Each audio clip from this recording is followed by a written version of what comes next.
We're ready for the start. They're off.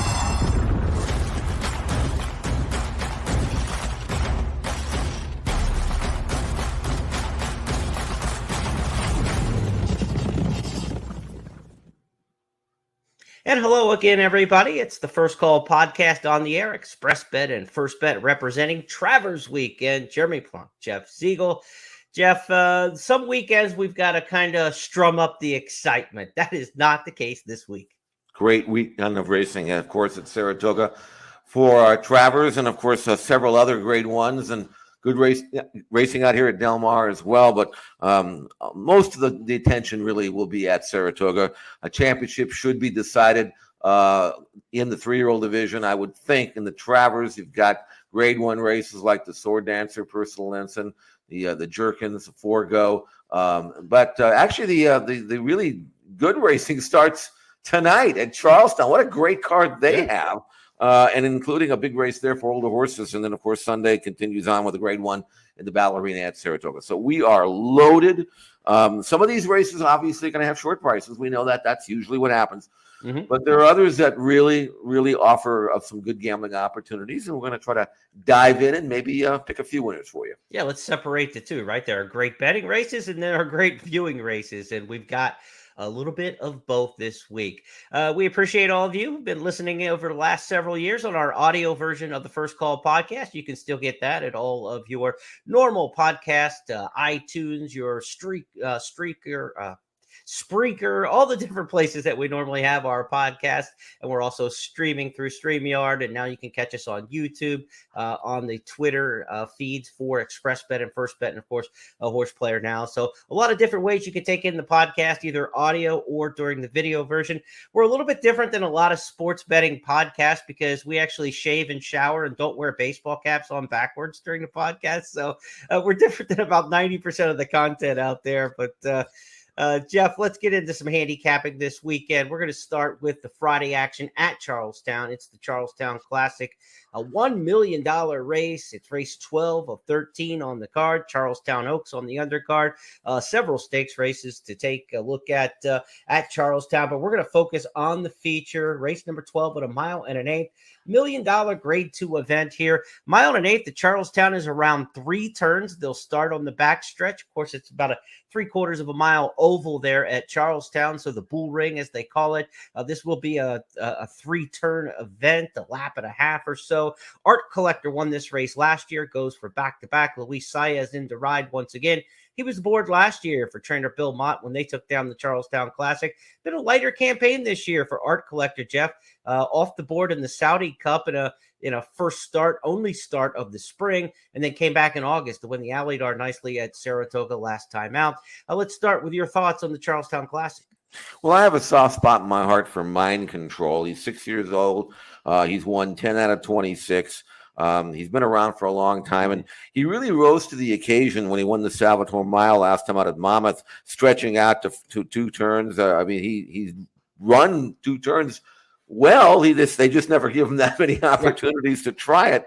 But I thought he really showed some quality when he out-photoed Hot Rod Charlie. That was a legitimately good race. He earned equal the career top buyer number. And I think even though 1 1/8 and 3 turns you would think might be stretching his limit, I think he's got a chance to upset Art Collector, who is a 6-5 morning line favorite, 2-1 for Mind Control under Johnny V. And if I'm Johnny V, and I'm not telling Johnny V how to ride because I know he's run a few more than I have, but I'd love to see him put this horse on the lead. I think if you concede the lead to Art Collector, you're conceding the race.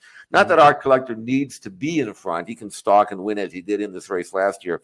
But if Mind Control can get in front, he's a bulldog. And I just have a hunch that if you want to win the race, that's the way to do it. And from an inside draw with a relatively short run of the clubhouse, not the clubhouse turn, the far turn, the first turn. Yeah. I think Mind Control's got a chance to maybe control the race. So I'm going to try to beat Art Collector, who's obviously tough and fresh and still has it for Bill Mott. But I'm going to try to beat him with Mind Control. I like the horse. I like the setup.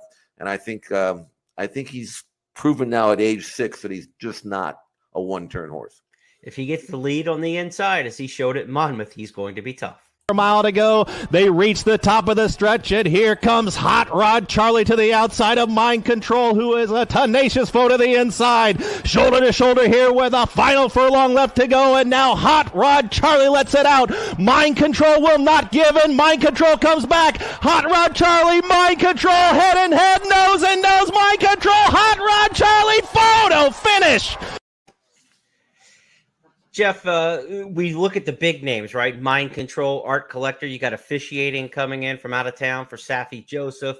But the local horse that's going to make his introduction to the world, the racing world, is Muad'Dib. He is the 7 horse in here for trainer Jeff Runco and Arnaldo Boca Chica rides. They are the dominant jockey-trainer combo the last decade at Charlestown. This is a West Virginia bred who has never lost. He's 10 for 10 lifetime. I'm not sure there's another horse in America who is 10 for 10 lifetime. He may be on the longest career beginning win streak of any horse in America right now.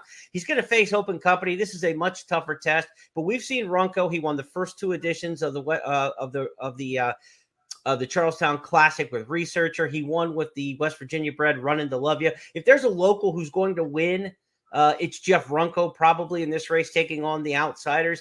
And Muad'Dib is interesting to me in here because there is a lot of speed in this race. We know that the best horses in this race all have tempo, and that's a good thing at Charlestown on the bull ring. No question about it. But if they wear each other out, I think Muad'Dib has a chance to come on and get a piece of it for the locals. It might spruce up the exactas. I think he's an underneath horse to consider here. Could be. I mean, he's going to try. I mean, 10 for 10. He's never even remotely seen this competition. Yeah. West Virginia bred horses. But you have to admire a horse who finds a way. Now, on buyer numbers, he's nowhere near fast enough to win.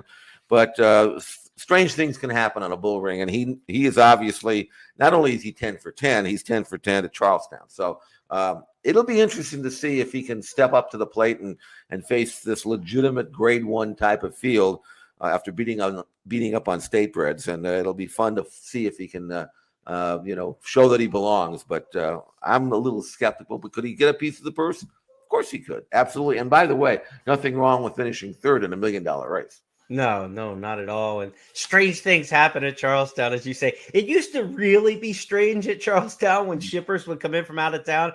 I remember their old Tri-State Futurity was a $75,000 race and was the big race in the 80s there. And anytime a horse came in from Maryland to try to steal the pot, as one of the Maryland, Virginia, West Virginia breds were restricted to that race, the Tri-State Futurity.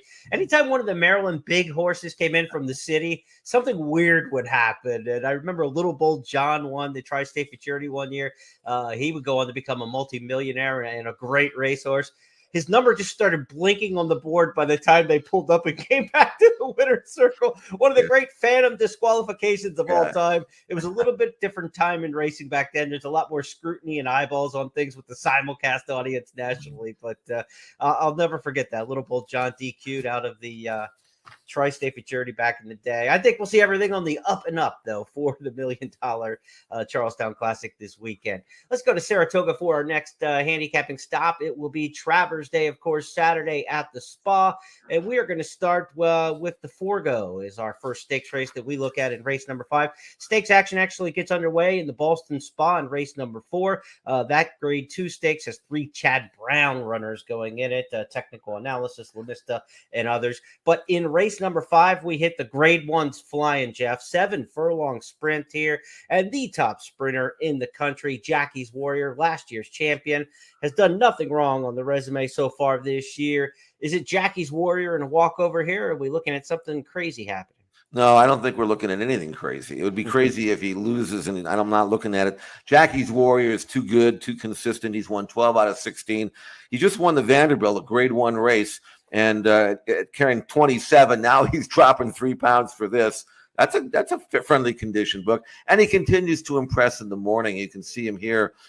He's going to work with Gunite, and Gunite's coming off a real big win himself, and this tells me that Jackie's Warrior is every bit as good now as he was prior to his last race. That's a really good horse he's working with, and you can see Jackie under a tight hold, and he's really going to work sharp. I mean, a minute and a fifth isn't blazingly fast, but obviously Jackie's Warrior could have gone so much faster. He's on the inside. Sure. He's under a stranglehold. The Gunite's actually going to be niggled at a little bit to try to get to him. He can't get to him. There's no way. And if you can toy with a horse like Gunite, as Jackie's Warrior is doing in this workout August 15th, you're telling me you're just as good, if not better, than you were when you waltzed to victory in the Vanderbilt. Yeah, he's going to be awfully tough in here. How about an exacta? I mean, Jackie's Warrior's 5 for 5 over the track at Saratoga, but another Saratoga specialist, Baby Yoda, is 3 for 3 over the track. He's been up and down. He's been an enigma. There was, some question about how brilliant his speed figure was when he won so fast at Saratoga last year. He hasn't run back to that necessarily, but back at the Spa, he was a big winner last time out. To me, I think Baby Yoda, the one horse, is the horse for the exact. Okay. Anybody else you see maybe underneath, or are you in agreement there? That's it. Baby Yoda. I mean, 3 for 3 is hard to ignore. He may not be a real top horse anywhere else, but at Saratoga, he is pretty darn good, and he's got the perfect style for 7 furlongs, and you would think that Jackie's Warrior will take care of anybody who even remotely tries to be close to him early. So those, and I don't even think there's that much speed in this race, so I think Baby Yoda will save ground in the second flight, and I think they'll be happy to finish second. I don't see any possible way anybody beats Jackie's Warrior unless something goes amiss with Jackie's Warrior, and I'm not expecting that to happen. But I think you're right. 3 over 1, Jackie's Warrior and Baby Yoda to me in the exacta. I do want to mention Cody's Wish in here. He's a neck away from 6 straight wins, and that's not easy to do in any division. But, he's a miler turning back here to the sprint ranks. The mile division is probably a little softer than the sprint division. So this is a tougher spot for Cody's Wish, but there is nothing wrong with his form. And Bill Mott's got Baby Yoda. He's got Cody's Wish in here. He's got the Art Collector at Charlestown. This could be a huge weekend for William I. Mott. He is loaded this weekend for Bear.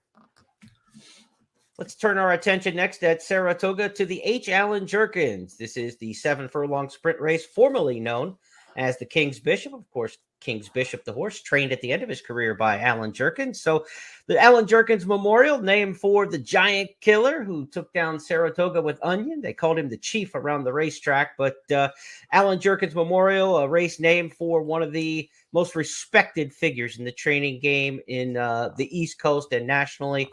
We've got a representative field of Allen Jerkins here for this year's edition. You got Jack Christopher, who's probably the top 3-year-old sprinter in America. He gets a chance to make that case for certain on Saturday.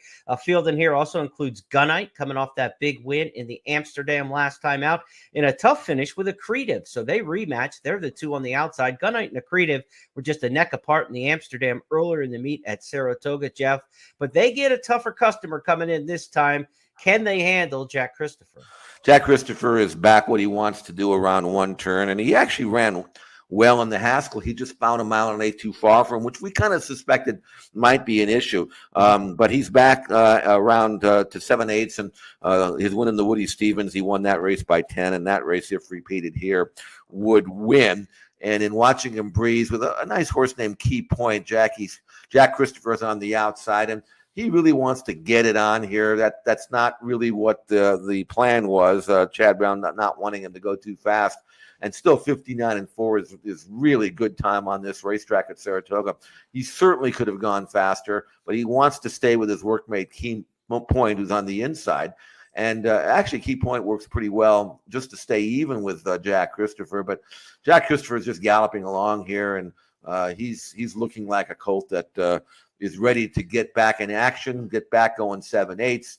And again, you look at this workout and you say to yourself, man, if they had turned him loose, he could have gone to 58. You don't need that, but it does tell us that Jack Christopher is back on the beam. And this race, the H. Allen Jerkins, happens to be my race in the First Bet and Express Bet Travers Wager Guide. So we've got a group of analysts who've lined up to take on all the stakes races. We've got the artificial intelligence picks for the undercard overnight races. Eddie Olczyk for the Classic. Jeff's got the Sword Dancer. Millie with the Boston Spa. The Forgo, I believe, is Michelle Yu. And we've got the personal ensign with Zoe Cadman. So the team's all in, chiming in for the First Bet and Express Bet Wager Guide. It's a new wager guide. It's digital. Check it out. Go to news.first.com, and on the right side of the page, you'll see the wager guide links. Go check out that Travers wager guide. It's free. It's easy to navigate. You get XBTV replays in there of workouts to check out for all the races, and plenty of them for the Travers Stakes. So be sure to check that out. The H. Allen Jerkins Stakes, where Jeff and I both think Jack Christopher's the horse to beat. I'll tell you a little spoiler alert. So I want you to go to the guide and check it all out. But I've got a good feel for Actuator in this race, Jeff. I think Actuator's going to run a good race. He's coming off the Indiana Derby victory. He cuts back in trip here.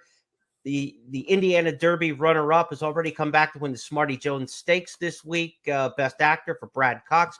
And there's a lot of speed. Conager from down on the rail, Howling Time. There's some fast horses in this race on the inside. When fast horses are down on the inside, that's going to crank up the pace, I think, in here. Gunite's got a lot of speed from the outside. Remember, he really pressed the fast pace last time in the Amsterdam when it was Pinehurst down on the rail setting the tempo. So I think they're going to go fast. Jack Christopher guts everybody and draws off and wins this thing. I think somebody comes plugging along from the back for the exacta, and that's why I've got Actuator. Johnny Velasquez riding. Congrats to him. He just picked up his 1,000th career victory at Saratoga yesterday. So Actuator paired up nicely with maybe the greatest of the greats at Saratoga, right up there with Angel Cordero, of course, John Velasquez. So I've got Jack Christopher and Actuator for me as the exact in the Jerkins. Anybody you like underneath? I mean, I see your angle on the 12-1 shot Actuator. That is a good pick, and definitely one that would have a very good chance of picking up the pieces. So I'll use him. And Accurative on the outside, that lovely outside draw, had a really good work since his last race. He's only had the 2 starts. He's already in the triple-digit buyer range for Chad Brown. And I think he, from the outside draw, he's got that second flight, stalk, pounce and go stalk trip that I think he'll get. And I don't think he's good enough to beat Jack Christopher, but I think he's good enough to run second. Certainly third. I think you have to use him somewhere if you're playing exactas or tries. We've got some strong type favorites on the card. Jack Christopher, one of those at the very strongest level, I think, the way he matches up with this particular race. I think he and Jackie's Warrior are probably two of the most likely winners on the entire card. Let's go to the Personal Ensign Stakes next up at Saratoga. It'll go as race number 9 in the Personal Ensign, named for the great undefeated champion, Breeders' Cup Distaff of 1988, one of the greatest races of all time, when Personal Ensign ran down Kentucky Derby winner, winning colors in the shadow of the wire, one of Tom Durkin's great calls. Personal Ensign ingrained in New York racing history as well, and at Saratoga, the race that bears her name has championship quality all over it, Jeff. Latruska, the champion older mare from the year past. You've got Malathot, who was a champion 3-year-old filly, a Kentucky Oaks winner, but nobody is better right now than Clairiere, her last 2 in the Ogden Phipps. And then in the local prep here at Saratoga in the Shoe V, really stamp her as something else. Let's go back and take a look at her Shoe V, and we'll get your thoughts on Clairiere in the Personal Ensign field. With Crazy Beautiful on top here. Clairiere, a bit tough to handle there, looking to come through down at the rail. Here comes Clairiere up the inside. Here's Malathot on the outside as they move down for the 8th pole. It is Clairiere, Malathot, Crazy Beautiful in between those two. It is Clairiere and Malathot on the outside. It's a showdown in the Shoe V that's going to go to Clairiere, who comes through on the inside to win it under Joel Rosario. So she beat Malathot in search results and also Latruska in the Phipps. Then she came back in the Shoe V to beat Malathot and Crazy Beautiful. She's beaten every horse in this field in her last 2 starts. What changes the forecast that Clairiere doesn't do it again? I don't know. I'm trying to figure out, because these fillies, Malathot, Clairiere, Latruska, they all kind of take turns. And right now it's Clairiere's turn. She's on top of the mountain. The only reason why I'm a little bit unsure about this race is because I loved Malathot last time out. I thought she was 3-5. I wasn't the only one. Mm-hmm. She could not have gotten the better trip, and she just was never going well at all. Clairiere was down on the inside taking dirt. She got through on the inside. You watch that race, and you come to the conclusion that there is no way Malathot may ever be able to beat Clairiere with that kind of trip that she had on that day. But then Malathot comes back since then and works better than she's ever worked. Now, she worked well before, but maybe there was some issue in the Shoe that we weren't aware of. Maybe it was an issue that even Tom Pletcher might not have been aware of until after the race. But Malathot, since that, has worked like Malathot. And I could see her turning the tables on Clairiere. But I also could see Clairiere continue to win. I mean, they're both by Curlin, so I'm torn. You know that. And they both have the ability to be much better at 4. You might not think that Malathot has made any strides since then, and that's certainly possible. And then what do you do with Latruska? I mean, do you just let her stroll out in the lead and run everybody on the ground like she's been known to do? I mean, she's 2 out of 3 at Saratoga, 4 out of 6 lifetime at this 1.8 distance. She's got the rail. Unless Search Results goes after her, or I don't know whether she will. I mean, she might sit second. But if they don't respect Latruska, she's fresh. She hasn't been out since June. She can fire fresh. Yeah. I haven't seen her work, but she looks like she's training great at Churchill. Could you say she couldn't win? Of course not. So I don't really have a strong opinion about this race other than I really do want to watch it. It's going to be a great race. Latruska was 75 cents on the dollar against these same horses when she backed up in the fifth. So if they've got her right, if something was just off that day, she certainly could. And again, 5-horse field, you don't expect a lot of challenges on the front end. She certainly could walk the dog in here. There'd be no question that Latruska could take this one. This is a tricky 5-horse field. It could be single Clairiere and move on. But if you get beyond Clairiere, then you say, well, Malathot could win it. Latruska could win it. Search Results might be a little bit of a stretch. I think if you get beyond Malathot, Latruska, and Clairiere, that's a lot of what ifs. I think you need a lot of things to go right. Though Search Results is certainly no slouch, a good horse. But this kind of feels like a 3-deep race to me in the pick 4s and pick 5s. Just because I just think those 3 horses are that good. And like you mentioned, the way Malathot's been working, good comments from Zoe Cadman on Malathot's as well in that wager guide. Zoe Cadman on track there all season at Saratoga, and she had the same observation you did, Jeff. Malathot's working better than we've seen Malathot work, and she's ready to run her best race. Whether or not that's good enough to beat Clairiere or run down Latruska, that's what we're going to find out. Let's go next on the card at Saratoga on Saturday from the Personal Ensign to race number 10, the Sword Dancer. This is on the turf, and this is Jeff Siegel's race that he handicapped in the wager guide that we talked about, the Travers wager guide. Jeff Siegel's got his analysis in there for the Sword Dancer with his wagering strategies and picks. And Jeff, for that Sword Dancer Stakes, race number 10 on the card, we've got a good field size here, one of the better betting races all day Saturday at Saratoga. Give us your thoughts. It's a good race. It's very competitive. Most of these horses have won at least one big race this year. So you could certainly go back to, like, for example, at Hamo. I mean, I thought his United Nations win was really good, career top number. He's a 4-year-old colt who's only had 4 starts since being imported from France, and he was a decent sort of colt there. He's better now. I could see him at 7-2, and Red Hot Flavian Pratt riding a 4 Brown from that inside draw should save ground. So he's a major player. Gufo won this race last year, so that's good. I mean, we know he likes the course, and he puts blinkers on. I think it's worth noting that he won the Sword Dancer last year with blinkers, so he's adding that. Rosario knows him well for Christophe Clement. He's training well. Tribhuvan is always dangerous if you leave him alone on the front end, and I think he's probably going to get that kind of trip, so I couldn't throw him out.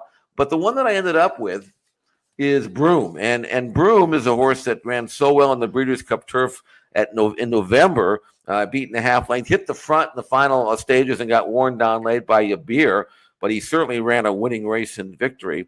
And of course, this year, he's done some good work as well. Jeremy is winning the Hardwick Stakes at Royal Ascot. If repeated in this spot, probably would win the race. That's why I ended up with Broom. But you go to Royal Ascot, you win the way he did, you got to respect him. This is a race many of our American punters may not have seen, so let's go back and take a look at it. The Hardwick Stakes, featuring the shipper here, Broom. Broom trying to keep up this relentless gather. Hurricane Lane, the all blue down the outside. outside, still with 2 lengths to bind and Solid Stone. Mostadaf, and now Broom really trying to stretch these now. These by 2 lengths from Hurricane Lane and Mostadaf. Broom continuing to pour it on. Has 3 lengths in hand over Hurricane Lane. Mostadaf down the centre, but Broom driven clear by Ryan Moore. He's 3 lengths clear in the Hardwick from Mostadaf, and Ryan Moore took this race by the scruff of the neck, and Broom will give Aidan O'Brien his 900th Group or graded success. So Broom comes stateside again after that good second last year in the turf and following immediately after that win in the Hardwick. Jeff, we didn't even mention Rock Emperor in here. He won the local prep for this. He won the Bowling Green, and the Bowling Green's been a race that's produced a lot of success in the Sword Dancer at Saratoga. So you've got Chad Brown with Rock Emperor winning a key prep, and he's probably not going to be among the top 3 choices in this race. So it tells you we've got ourselves a really good betting race. It really does. And Rock Emperor, he wins and then he kind of goes off form. Then he comes back and he wins and he goes off form. He wins. And he did that in the Bowling Green. So I don't know whether he's going to step up and beat this level of competition. But he's capable. I mentioned so many of these horses have won big races in the past. And I didn't even mention 15-1 on Cross Border. All he's done is won 6 out of 9 lifetime at Saratoga. So maybe he'll perk up. It's just a really good race. I fear Gufo because I think he's coming up to the race well. Tribune is always dangerous on the front end.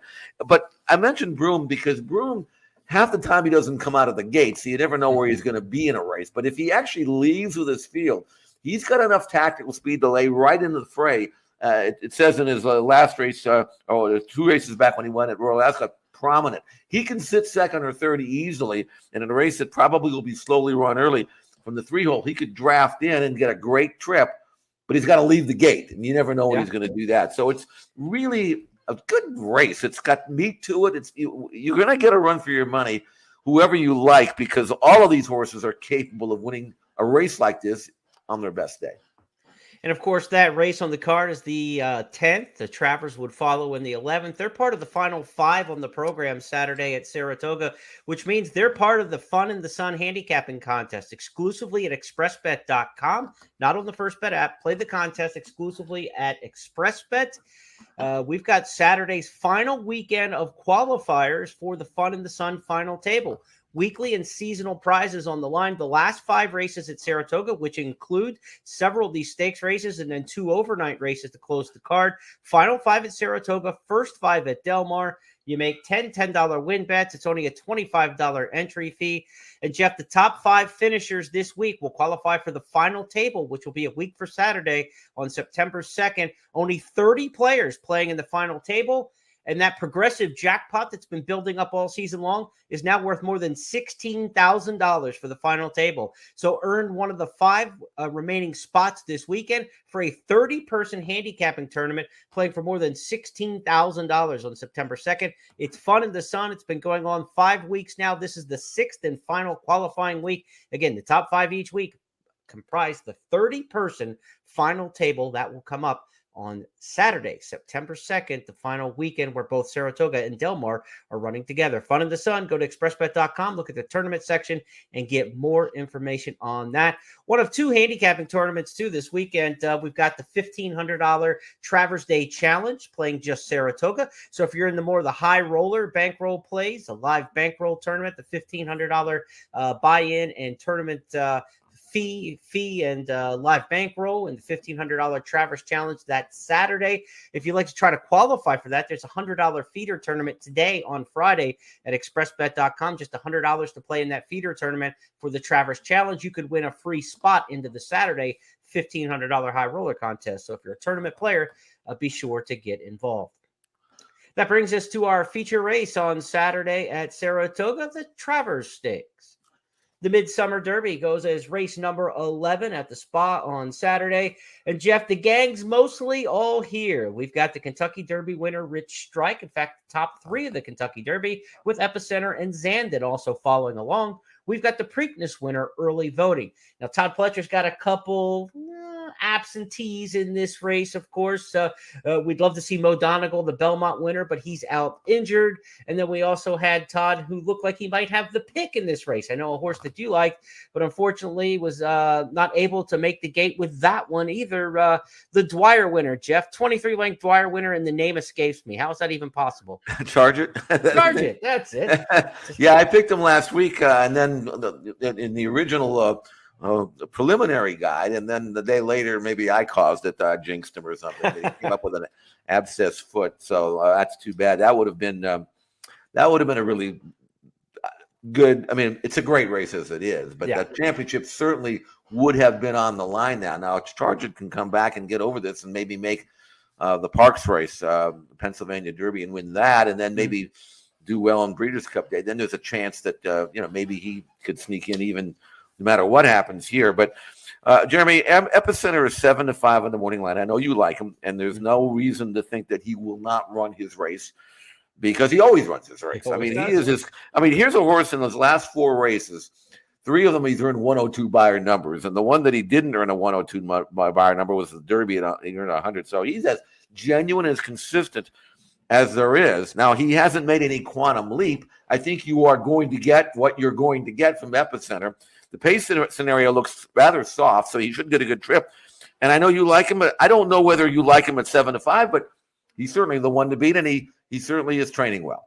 He is. He worked in company with Clairiere a couple weeks ago as she prepares for the personal incident. I think he's holding his form. I think he's just super consistent. And like you said, whether you look at it by the numbers, the finish positions, the running styles, that he's been able to be versatile. He doesn't have the speed he once had in his races. Now, has that speed been taken out of him, or has it just been situational? Joel Rosario has ridden him to the front, and Joel Rosario has ridden him to the back in recent starts. It'll be curious to see where Epicenter ends up in this race because, Jeff, I think, Cyberknife down on the rail maybe has to go a little bit here, but we know that early voting to the outside's probably the pace in here. He tried to wire the Wood Memorial, a race that came back strong against Mo Donegal. He went dueling up on the lead, pressing second in the Preakness, and he made the lead in the Jim Dandy and couldn't hold off Epicenter that day. So for Epicenter, like, how interested is he going to be in engaging early with early voting? I think that's kind of like one of the real points about this race with early voting towards the outside. I think he goes. Cyberknife probably goes. I don't see anybody else quick enough with them early. So could Epicenter come out of here sitting third? If he does, he's in a great spot. But I guess the Jim Dandy showed when he runs his race, it really doesn't matter where he starts. Well, the issue I have with Epicenter, and you pointed this out, is that he looks like he's lost his tactical speed. Mm-hmm. He was 4th in his last race, but there was only 4 horses in the race. Right. And, and if it had been 8 horses in the race, he might have been 8. I think so. That's a little concerning. Now, that was a good work with Clairiere. So I think he's doing well, and I think he's holding his form, and I think he will run his race. But going a mile and a quarter in this race, you want to be tactically placed in a race that probably will have a very modest early pace. And I'm just not sure what kind of trip I'm going to see from Epicenter if, in fact, he has lost that first step out of the gate where he doesn't get that favorable position. Yeah. This is not a 4-horse race. This is a contentious race where if he drops back, he's going to have to go by some really good horses, not just 1 or 2, but 4 or 5. Now, could he win? Of course he can win. And for the reasons that you like him, I like him too. And I like that last work. I'm going to try to beat him, though, with a horse that is listed at 9-2 in the morning line. And quite frankly, I don't think he should be 9-2. I think he should be higher. And that's Artorias. If you look at Artorias and his resume, he's got a maiden win and he's got a win in a restricted race. Not only that, but his Beyer numbers, they're getting good, but they're not there yet. Why would I take 9-2 on a horse like this? I could take 6, 7, 8-1, and maybe that's unrealistic as well. But I like this colt because he's getting better with every start for Chad Brown. His sire, Arrogate, reminds me a lot of him, where he was a late developing colt who was a mile and a quarter horse. He came and won the Travers. Artorias, did he ever? I mean, yeah, did he ever? Right, broke the track record. And Artorias, he's got speed. I mean, he's got not front running speed, but going a mile and a quarter, he's got a chance to be sitting 3rd or 4th if they let him run out of there.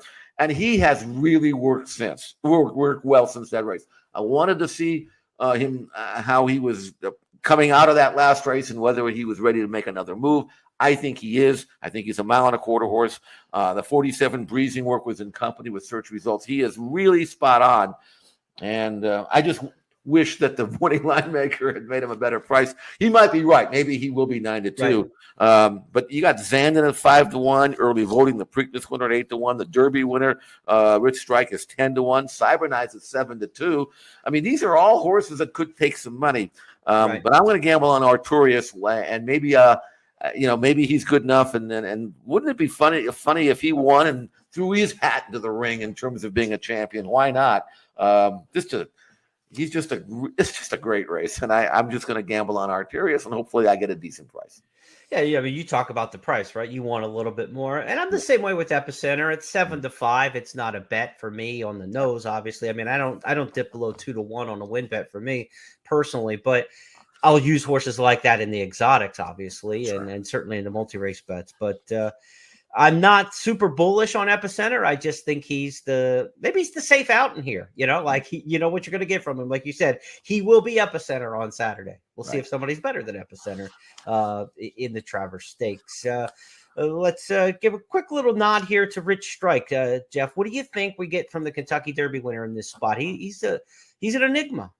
Yeah, I think he will run his race. I just don't know whether he has the ability to spot this field and be dead last if that's where he's going to be, and then pass them all. Now, he did in the Derby when he got a lot of help up front, and he ran great. And he's training really well. He trained really well. We didn't watch him that closely because nobody barely even heard of him. So we didn't really watch his workouts before the Derby. Right. But he's working well here. He's in 59 and change. He's going to gallop out. I'm going to draw a line through that 1.5 mile race, kind of a weird race in the Belmont where his style was never really going to work there. He tried to make a run into he's slow fractions. He just didn't have it. I think he will rebound with a big effort here, but I'm just not seeing the race shape favor his style. I'm picking a horse that I think is going to be tactical, that may not be in front, but it'll be within range. I'm looking at 47-4, 111-4, 112, 136 and change. It's going to be hard for a horse to come flying around these horses and beat them. They're just too good. So we'll see. But I think he'll run better. I just can't. He might hit the board. I'll give him that. But that's about all I can do. Jeff's got Artorias. I've got my eye on Epicenter. We both have our eyes on the tote board, looking for a little bit better price than the early projections. Check out Eddie Olczyk's picks in the first and express bet Travers Stakes wager guide for more analysis on the big one.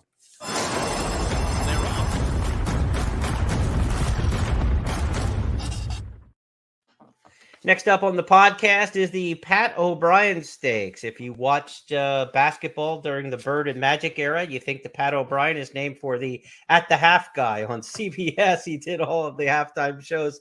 But this Pat O'Brien, Jeff Siegel, is the actor who played Newt Rockney, if you remember, in the great movie. And Ronald Reagan looked at Pat O'Brien and said, just tell the boys to win this one for the Gipper. So we're going to try to get just one for the Gipper from you in the Pat O'Brien Stakes on Saturday at Del Mar.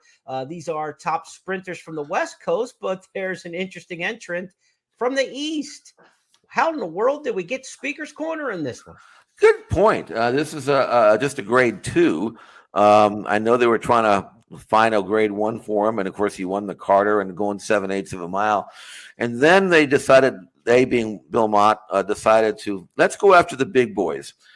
Flight Line, nah, not really. And then Life is Good. He ran okay about second to Life is Good. But when you knock heads with these two superstar horses, it's going to take something out of you. I know that I was a little surprised they ran him back in the neighborhood against Life is Good. I mean, there are a lot of races you can run in, Jeremy. You don't have to go looking for Life is Good. You don't have to do it, especially in a grade 2. So I'm not really sure whether Speaker's Corner is the same horse now as he was in the winter and spring, and I'm going to gamble against him. He's listed as a 6-5 morning line favorite. I've seen better 6-5s than that. I mean, especially when you kind of come over here. So I'm going to try to gamble against him. Now, what makes this race difficult for me as of this recording is that Bob Baffert's got 2 horses in here. Laurel River, who I think has a very good chance, even though he's got no chance to get into the race unless he wins the race, to win it, to be very competitive in the Breeders' Cup Mile. But he's he's never won a stakes. You can't. Right. I'm not even sure if he'd get in. So, and I thought actually, I was told that there was a very good possibility that Laurel River was going to be used as kind of not a rabbit, but kind of a thorn in the side of John Sadler's horse, Flightline, next week in the Pacific Classic. They were going to use him as that and set things up for Bob's other horse, but he's in this race. So if he runs here, Laurel River is no slouch. He can run. And of course, Bob's got Defunded in here, who I think might be most effective as a late running sprinter, even though he's run very well turning. He was second in the Gold Cup earlier this year, but disappointing in the San Diego. I could see him sit back and make a run. I don't know if either one or both going to run.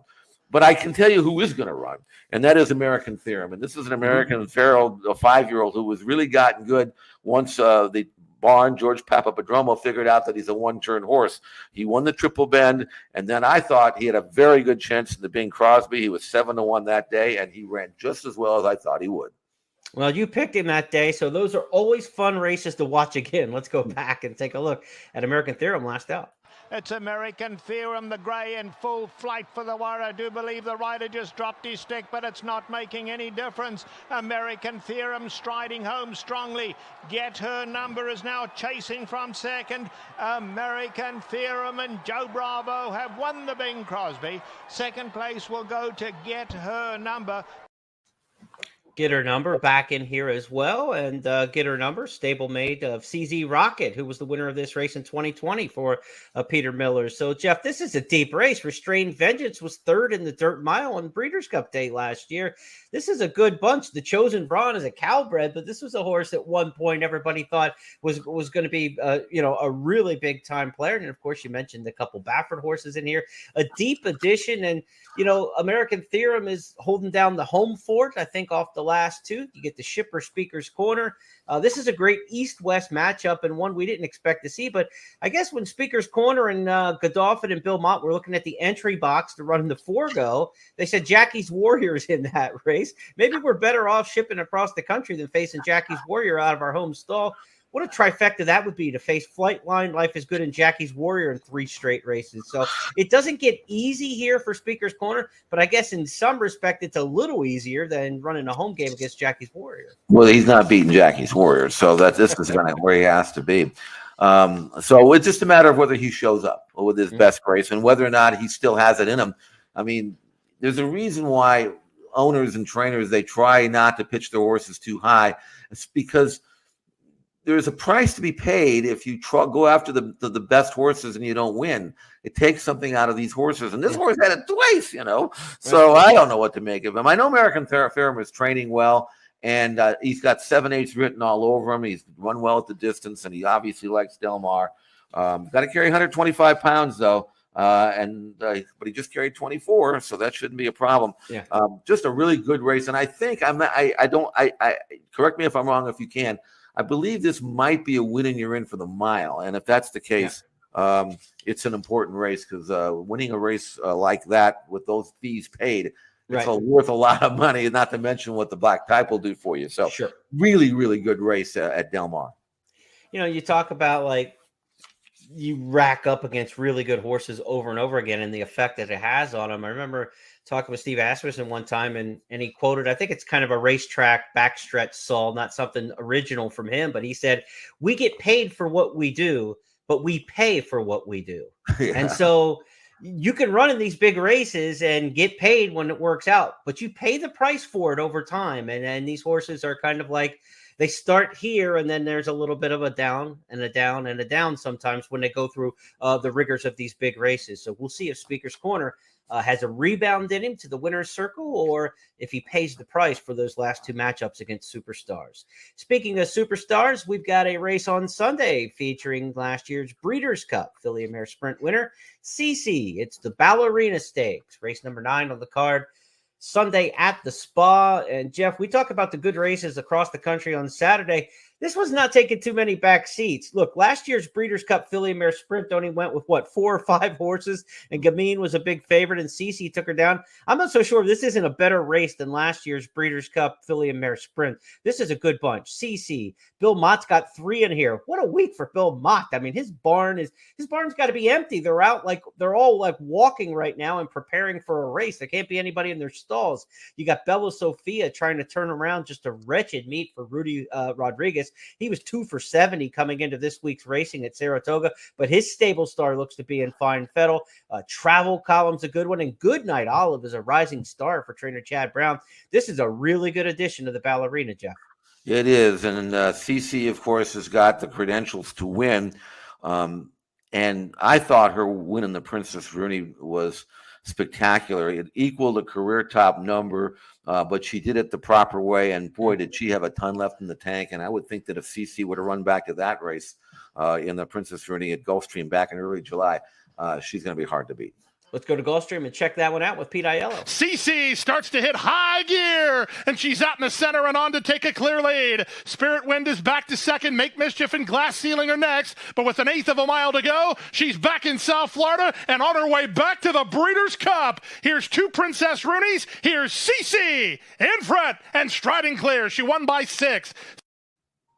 She was 3rd in this race, Jeff, last year, the Ballerina. We know she handles Gulfstream extremely well, as Pete said in the call there. Back-to-back wins in the Princess Rooney, that grade 2 sprint. She ran well last year in her Saratoga debut, beating only a couple lengths by Gamine when she ran 3rd. No thoughts or issues with the track, I wouldn't think.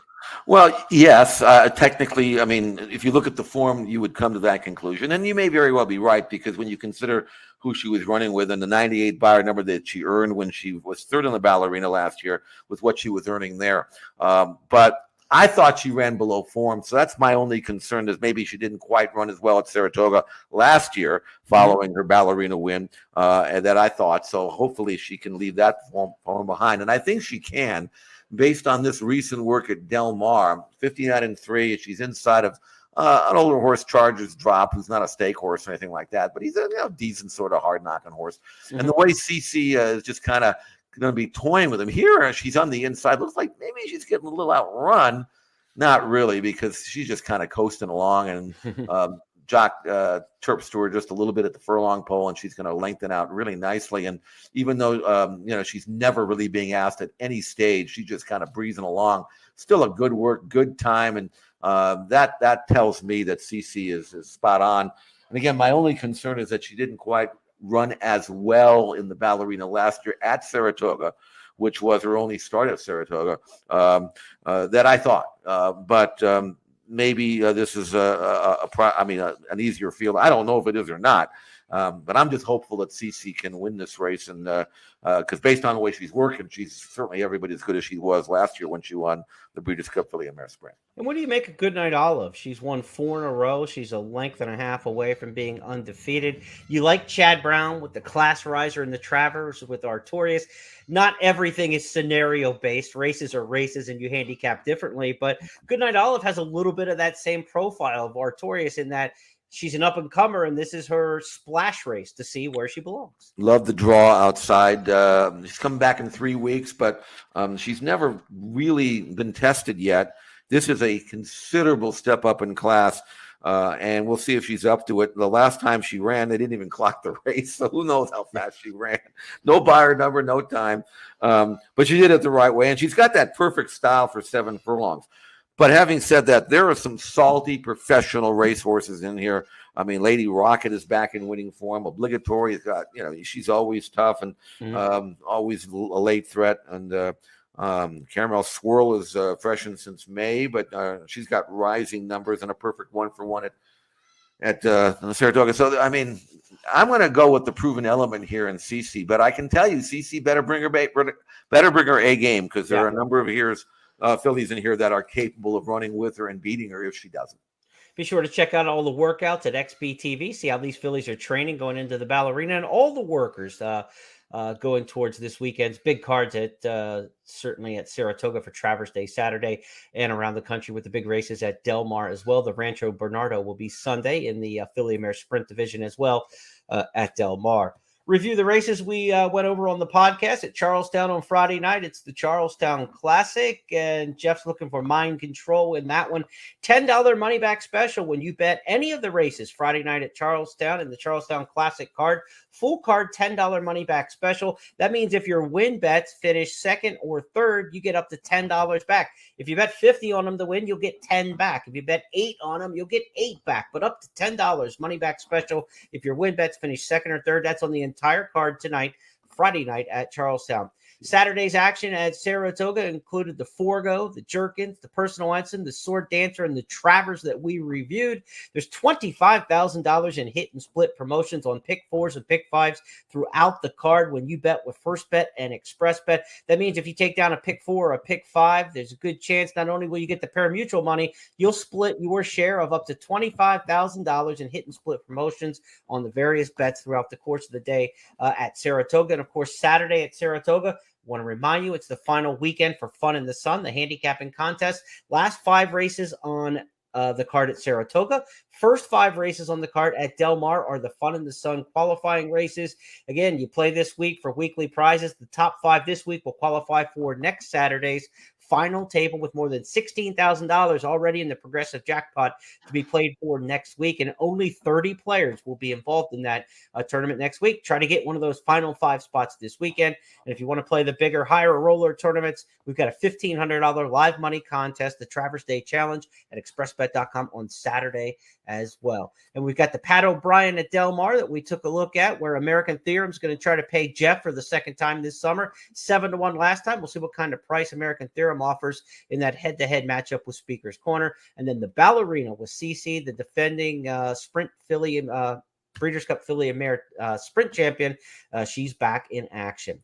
Be sure to go and download the wager guide for Travers Day. Full card picks from the First Bet Artificial Intelligence. You've got 6 handicappers taking on the 6 graded stakes races with Eddie Olczyk capping it off in the Travers Stakes. Jeff's got his analysis in there, the Sword Dancer. I'm involved with the H. Allen Jerkins, and folks across XBTV and our racetrack properties all contributing their picks and analysis in the Express Bet Wager Guide. Go download it. Go to news.first.com. And you look on the right-hand column, you'll see the big link right there for the wager guide. Click it and navigate through it, Jeff. It's a digital format now. It's much easier than the old PDF file where you're pinching and pulling on your devices to try to see the print bigger. It's intuitive. It's interactive. There's a lot of great pieces to it. We're really proud of it, and looking to launch a bigger and better version of it for Breeders' Cup coming in the fall. So that wager guide, what do they say? A labor of love. Yeah. You're doing, guys. It's fantastic. It really is. It came out looking great. There's so much information there, and it's easy to access. And it's the start of something really special that we'll be doing later on, obviously, this year in the Breeders' Cup, and then from years to come. And we'll be adding elements and tweaking it, but it's really easy to access. And again, the information is invaluable. So check it out and be prepared for Travers Day. And wager guide credit due Nate Harvey and Jason Allen, our web and our graphics people who put that together. Had a hand in the content end of it, but they are who made it look as good as it does and sing and navigate the way that it does. Any suggestions you have to make those kind of wager guides and things better, be sure to follow us on Twitter, First Bet, Express Bet. Send along your thoughts and feedbacks on those guides. They're for you. We want you to be more confident when you play the big races. And when you play them, be sure to play them with Express Bet and First Bet. That's going to wrap up our Travers Weekend preview here on the First Call podcast. We'll be back on Tuesday on It's Official, where Jeff and I take on 5 topics each week. And I got a funny feeling a lot of the topics are going to surround Travers and what goes on at Saratoga this weekend. So on behalf of Jeff Siegel and everybody with First Technologies, have a great week. We'll talk to you on Tuesday on It's Official. Go get them this weekend for the